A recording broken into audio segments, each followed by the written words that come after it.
I have 40 pieces of this 4x4x1/2 angle that require 2 holes put in it. These are 13/16 diameter holes.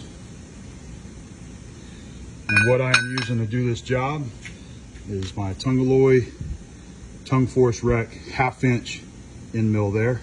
Got 3 inserts, and we're just using that to put the 2 holes in there, 2 parts at a time. Let's see it make some chips.